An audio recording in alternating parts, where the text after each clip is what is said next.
What's going on, y'all? Thanks for checking in with Callie. Please like, subscribe if you haven't. So today we're going to talk about former Clippers player, former Clippers star, Paul George. And, lately he's been speaking about the Clippers, of course, on his podcast and everything, because, of course, that's the biggest topic, especially, him just departing from the Clippers and everything this, off season, going to the Philadelphia 76ers. And now, he's giving his perspective on the Clippers and, how their failures went or what their failures were. And you got to ask yourself, is he throwing shots at Ty Lue? Is he just speaking his opinion? I mean, it's a lot that you can pull from this specifically. Now, you can check out clipperholics.com and, a couple other sites as well, and hearing him speak on this situation. And basically, what he was saying was that the Clippers peaked too early. They didn't, pan the season out real well. They didn't, play it the way they were supposed to. And when you sit there and say a team peaked too early, that can happen. I'm not gonna lie. I've seen situations in sports, not even just in basketball, football, sports in general. Teams can peak a little early and flame out, and that's what Paul George said that would happen to the Clippers. But what he fails to actually mention in that soliloquy or that thought that he came up with, or his analysis of reasons why the Clippers failing, it was also, he was a part of that situation as well, because even though, like he spoke on, the Clippers had that month and a half of early last season, right before the All-Star break, they were playing like the best team in the league, and everybody was looking at them like, okay, you have to put the Clippers put everybody on notice that they're going to be this tough team. They're going to be a tough out in the playoffs. And to a degree, I will say it makes sense what he's saying, but at the same time, it really doesn't make sense for him to say this now.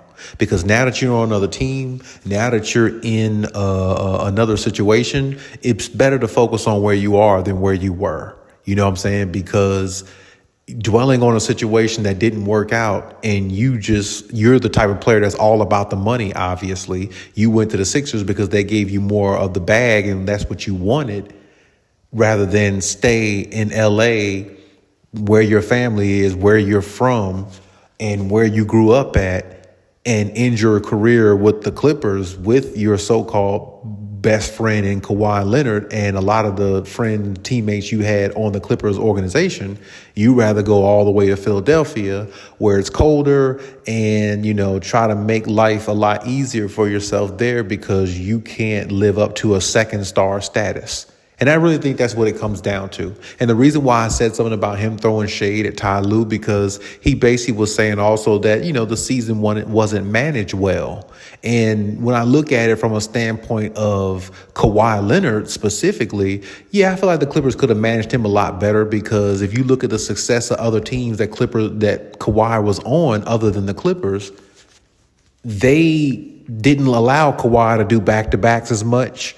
They didn't want him to exuberate so much energy in the regular season. And one thing they didn't do as much, they did not let him guard or play the power forward position in regards to guarding the power forward on the opposing team. Kawhi has always been better playing off of the power forward position, more playing the small forward position. That's more of like his thing in regards to, it's better for him, so he won't have to take such an onus on, playing against or guarding the biggest guys on the court, because, guys that are bigger and guys that, have more, maybe not more strength than him, but, guys that play that position a lot more than he has, it could just wear on you playing against somebody bigger and, maybe a little bit more physical and things like that. Not saying that's an excuse for Kawhi Leonard, but what I'm saying is when Kawhi is playing the small forward role, he's always excelled a lot better. And the way Ty Lue coaches Kawhi, I just don't think his coaching style really gets the best out of Kawhi at times. I really don't. And it's not just him, playing against small, power forwards and things like that. And I think some points last year, they had him playing, guarding centers. I mean, I can remember a game where they played against the Nuggets. He was guarding Jokic a little bit. And then I remember games where they played against the Timberwolves, and he's over there, guarding Rudy Gobert. And he has no business guarding somebody like that to me, because Kawhi is a small forward / power forward, really a small forward, but why is he guarding a center? You see what I'm saying? Like, the rotations and things like that were a little bit off at times, because I know Ty Lue was trying to figure things out, but that's definitely not the way. Even though Kawhi is the best defender on the team, you don't want to use too much energy of his guarding bigger guys like that. You know what I'm saying? And guys who play more with their back to the basket in the paint and be a little bit more physical like that, when he has to guard perimeter guys as well. You see what I'm saying? That's taking a little bit too much energy out of Kawhi, I think. But I mean, that's just, the way Ty Lue coaches. And, honestly, that's the reason why I think that they're not getting the best out of Kawhi, or at least one of the reasons why. But, in regards to what Paul George was talking about, like I said, I think he should focus more on where he is rather than speak on where he was, because he seems to have an analysis about everything and have all the answers why everything went wrong with the Clippers, but he's not including himself. You are supposed to, or we're supposed to be the second star on the team. You couldn't uphold that. You couldn't do it in the bubble. You couldn't do it years after, and you couldn't carry the weight when it was time for you to step up. A lot of people in LA, especially Clippers fans, would go back and forth with me, would go back and forth with, the media, or maybe not the media, but social media and things like that, about Paul George being a better player than Kawhi Leonard. Well, if he's so much better than Kawhi Leonard, well, how come in the playoffs, Paul George didn't talk about on his podcast, or at least I didn't hear him speak on it. Maybe he did, but how come I don't hear him mention enough about him, coming up short in the playoffs again? Because this is like his second, third stint coming up short in the playoffs. I mean, 1 year in the bubble, he played the worst basketball I think he ever could have played in a playoff setting, which the reason why the Clippers couldn't beat the Denver Nuggets, because Kawhi played great all six out of 7 games of that series. He played really good. And Paul George, the one who didn't show up. Then 1 year, Paul George was supposed to come back, and then he caught COVID or something like that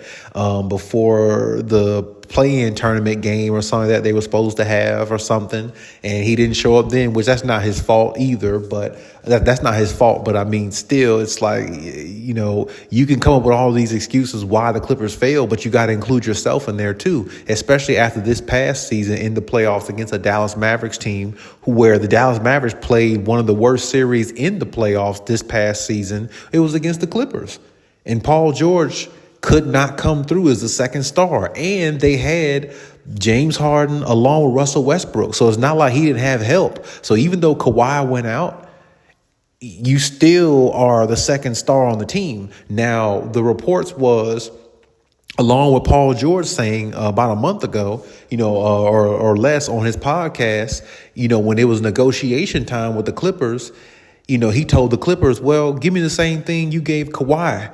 The 150 mil, since y'all look at us as the same. And I thought that was the wrong thing for him to say on his podcast, because you and Kawhi are not the same. I don't care how much Kawhi gets injured. You're not a better player. You don't have championships. You don't have no accolades. You don't have no individual trophies that nobody cares about.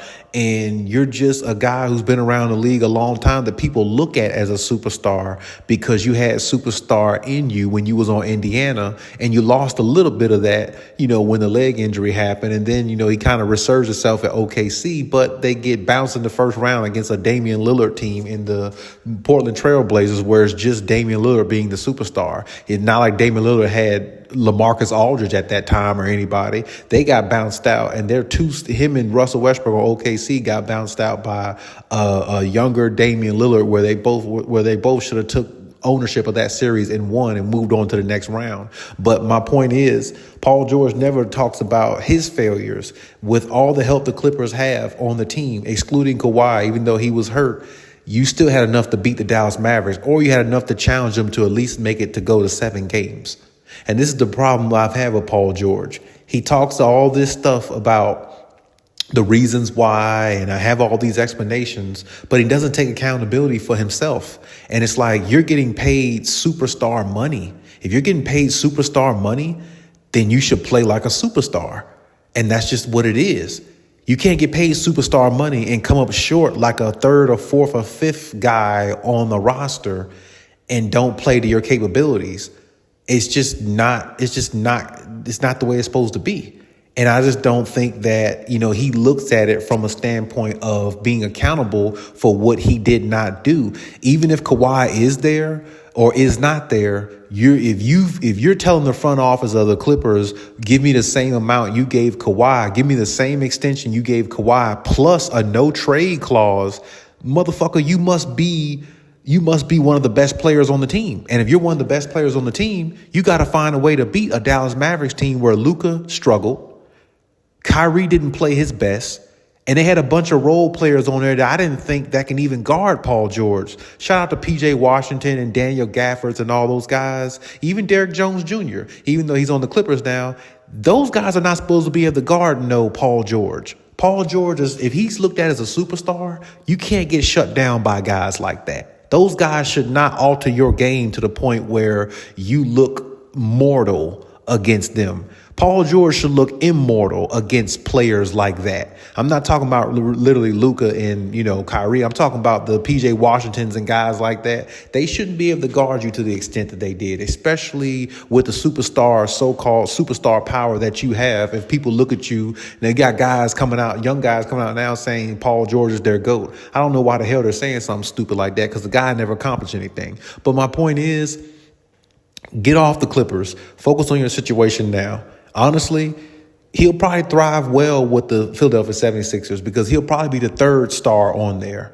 Because I don't think Paul George is good enough to be the second star on a team to win a championship. I feel like he has moments where he could be a second star on a team, but I don't feel like he can do it consistently. And the fact that the 76ers have, Joel Embiid and they have Tyrese Maxey. Tyrese Maxey is like the second guy on that team. So Paul George could fall into that second/third role, which I think he'll thrive in. I think he'll thrive better in that, honestly. I don't think they're going to beat the Celtics. I think the Celtics still going to go back to the finals. I don't know if the Celtics will win back-to-back championships, but I think they'll find a way to go to back-to-back championships, back-to-back finals. So that's going to be a tough one there. But either way, I don't like what he's saying in regards to that, because what he's saying is like he's throwing shade at Ty Lue in saying that, Ty Lue could have managed the season better. And don't get me wrong, I will kind of agree. Ty Lue could manage the season a little bit better. He could have managed things a lot better on his behalf just because, of how things were. But at the same time, you have to kind of look at it like them adding James Harden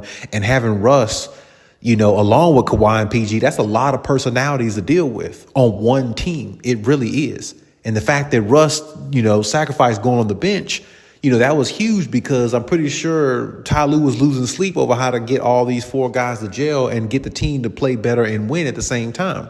Now, of course, it would have been better if they could have peaked like right at the end of the season going into the playoffs. That's always much better. But at the same time, we've seen teams peak early and play all the way through and have great seasons. I mean, think about the Warriors when they won 72, 73 games several years ago in a season. When they beat the Chicago Bulls record of 72-9, they started from the beginning to the end and played well all the way through. I'm not saying the Clippers or the Warriors. I'm just saying there has been times where teams have peaked from the beginning to the end and played well all the way through. There's not many instances probably where we can talk about that, but there has been some. So I understand what Paul George is saying, but I don't get why he's not taking accountability for the reason why he played like trash in big moments, which is the reason why the Clippers failed also, along with, of course, Kawhi not being healthy.